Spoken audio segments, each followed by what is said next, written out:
Hello student, me Joshi sir. In the last lecture we discussed the depression in freezing point. Okay, just review that point. Freezing point, the point at which liquid is converted into solid, or the point at which vapor pressure of liquid equals to vapor pressure of solid.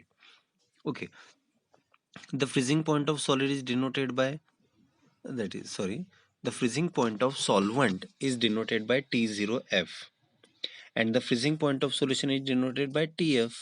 Okay, means when a non-volatile solid particle added to solvent is converted into solution, and their freezing point is TF.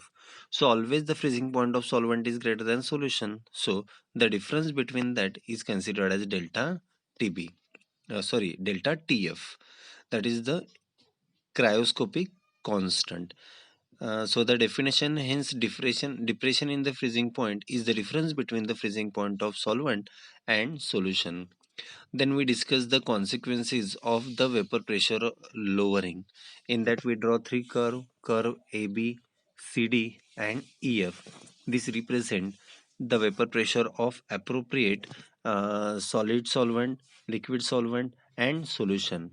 In that a point B and point E, these are the intersect of appropriate curves. Okay. The depression in freezing point is the difference between freezing point of solvent and solution. Then we discuss the freezing point depression and concentration of solute. In that, delta TF is equal to KF into M, or KF is equal to delta TF divided by M. M is the molality.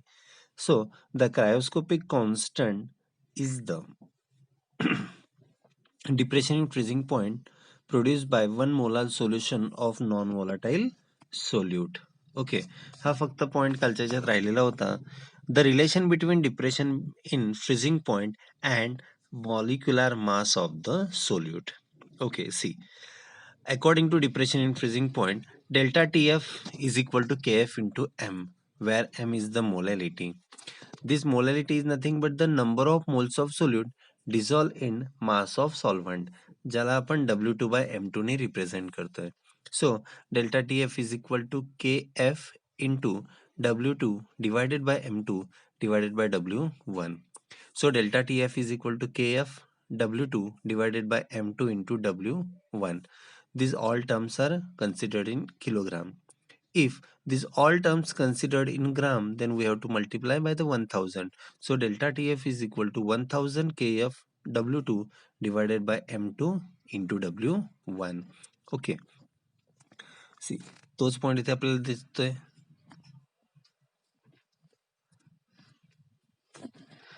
Next point is the osmotic pressure. See, this is the fourth colligative property. Which is the first colligative property? Lowering in vapor pressure.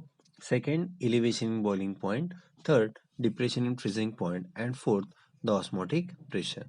See, in this osmosis, the net spontaneous flow of solvent molecule into the solution, or from more diluted solution to more concentrated solution through semi-permeable membrane, is called as osmosis. Means any substance, if it is moved from more diluted or less concentrated to more concentrated solution, then the phenomenon is called as osmosis. This is spontaneous, means it does not require any force. This reaction carried out by self. Next we have semi-permeable membrane. So the membrane has ability to pass the fluid particle from a solution. ज्या solution मध्ये एखाद्या phase membrane मधून जर solid particle transfer होत असेल then it is considered as semi-permeable membrane. Semi-permeable membrane is present in our cells, so that's why this all the cell functioning is carried out. See, these are the diagram of the osmosis in this. In the first beaker, we have a semi-permeable membrane. First compartment solution solvent, second compartment solution. In solution, what is the difference between solvent and solution? Solvent is the purest form, and solution, they possess particle of solute. So solution possess solute concentration, so that's why the flow of solvent particle through the towards the solution. Okay, solution possess lower concentration, where solvent is the lower concentration. and solution possess more concentration in terms of solute. आपण कशाबद्दल discuss करतोय? solute. So by this diagram we can easily observe that the movement is carried out from solvent to solution or low concentration to higher concentration.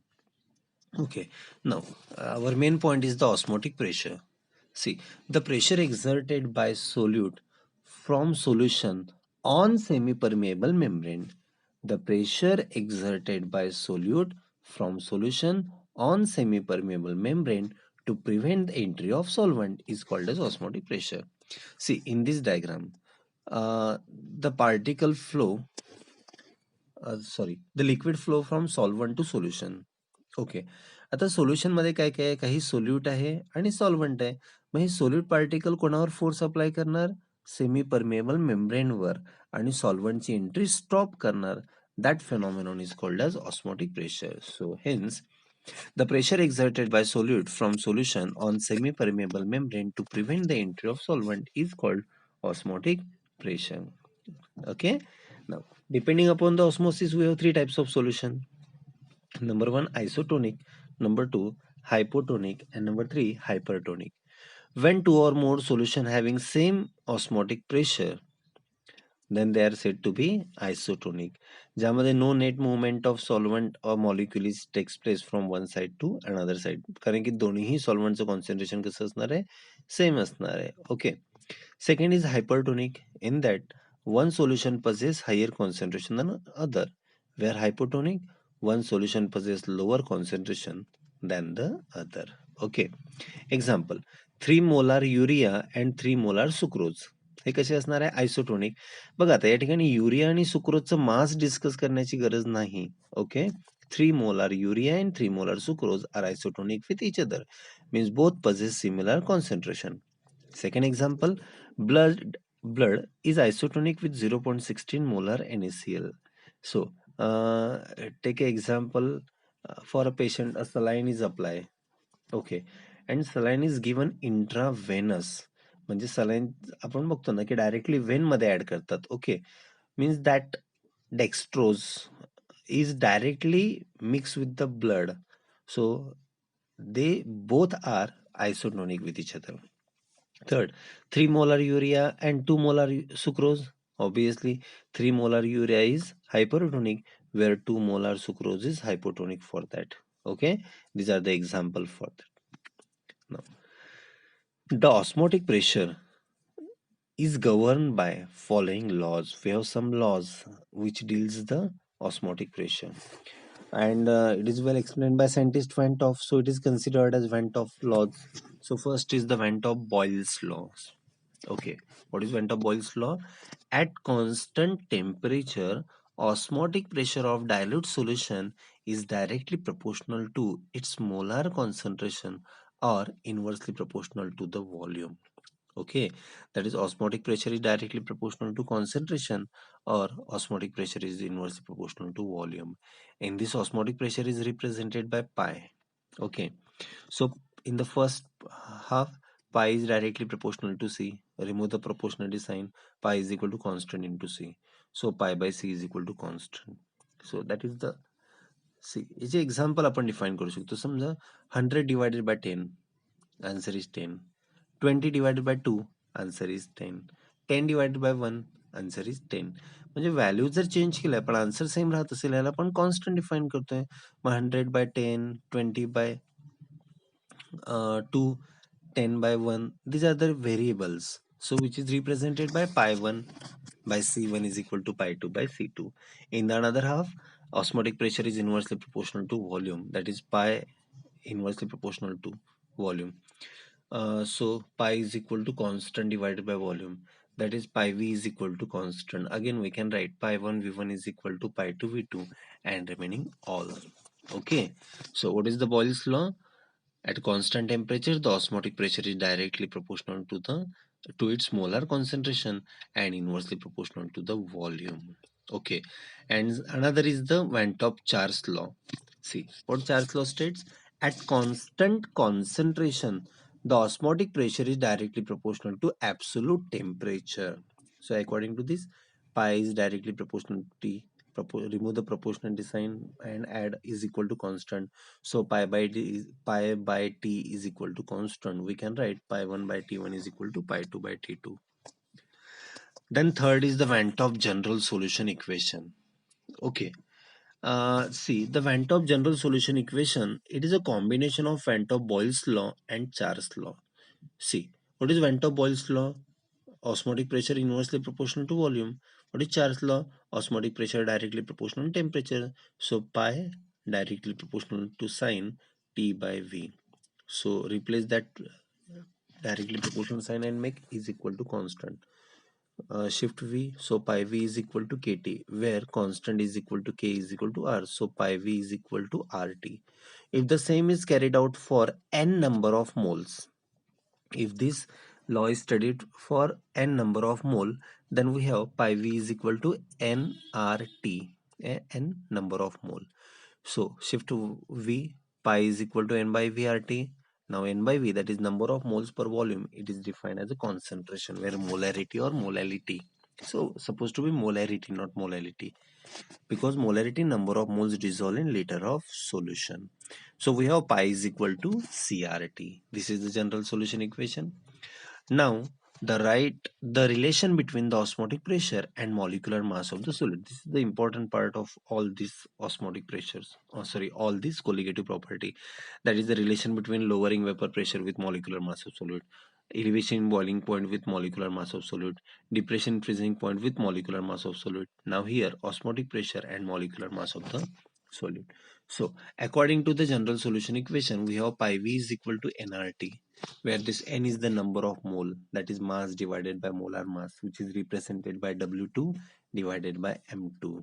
One can write W by M. So pi is equal to W2 RT divided by M2 into V. Okay, so pi is equal to W2 RT divided by M2 into W1, where pi is the osmotic pressure, W2 mass of solute, M2 molar mass of solute, W1 mass of solvent, R is the gas constant, and T is the temperature. No. The last point of the osmotic pressure, that is Van 't Hoff Avogadro's law. Okay, normally what is Avogadro's law? Volume is directly proportional to number of moles. See, it states that two substances of equimolar concentration of different solute the same osmotic pressure of the at the same temperature. Okay, means if we have two substances having two similar concentration but that substance are different, then their osmotic pressures are same, means same concentration, same osmotic pressure. Okay, in another term, equal volume of isotonic solution contain equal number of solute particle at the given temperature. See, if the isotonic solution, then the volume is directly proportional to the number of solute particle. Okay, now according to that, so according to Van 't Hoff general solution equation, pi v is equal to nRT. For two different solution, pi 1 v1 is equal to n1 r t1, pi 2 v2 is equal to n2 r t2, are the constant value. Here n1 and n2 are the number of moles of solute, where v1 and v2 are the liters of solutions. According to Avogadro's law, pi 1 is equal to pi 2 because same osmotic pressure. So that's why T1 is equal to T2, V1 is equal to V2, N1 is equal to N2. As pi 1 is equal to pi 2, the N1 is equal to N2. Hence, equal volume of isotonic solution contain an equal number of solute particle at the given temperature. These are about the Avogadro's law, and these are the laws. Which are these? Boyle's law, Charles law, then Avogadro's law, and general solution equation.